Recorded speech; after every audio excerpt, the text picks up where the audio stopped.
Everyone, finally আমরা ফুটবলে জয় পেলাম। হংকং চায়নাকে আমরা 2-1 হারালাম। এটা আমাদের এএফসি কোয়ালিফিকেশন থার্ড রাউন্ডের প্রথম জয়। 6 ম্যাচের শেষ ম্যাচে এসে আমরা জয় পেলাম। হংকং আমাদেরকে 1-0 হারিয়েছিল।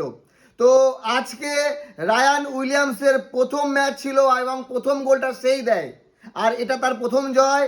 আমাদের ভারতীয় ফুটবল কোচ পরিবর্তন হওয়ার পর খালেদ জামিলের এটা হচ্ছে প্রথম জয়।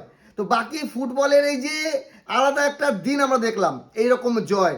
তবে হ্যাঁ, বিদেশি ফুটবলার আসার পর দলের কি পরিবর্তন হলো, কারণ এতদিন আমরা জয় পাইনি। আজকে এই রায়ান উইলিয়ামস যে 4 মিনিটে গোলটা দিল, তারপরে আমরা লিডে ছিলাম, যদিও আমরা 2-0 লিডে ছিলাম, শেষ মুহূর্তে একটা গোল খেলাম, কোনো ব্যাপার না, ম্যাচ জিতেছি। আর সিঙ্গাপুর গ্রুপ সি থেকে কোয়ালিফাই করে গেছে আগেই। আজকে বাংলাদেশ 1-0 সিঙ্গাপুরের কাছে হেরেছে। তবে টিম ইন্ডিয়াকে আরও ভালো ফুটবল খেলতে হবে আমরা আশা করি, কারণ আমরা ক্রিকেটে এত ভালো খেলি, ফুটবলে কেন পারি না, এই প্রশ্নের উত্তর কারো কাছে নেই। জানি না কবে আমরা ফুটবলে ভালো হব, কবে আমরা বিশ্বকাপ মঞ্চে পৌঁছাবো।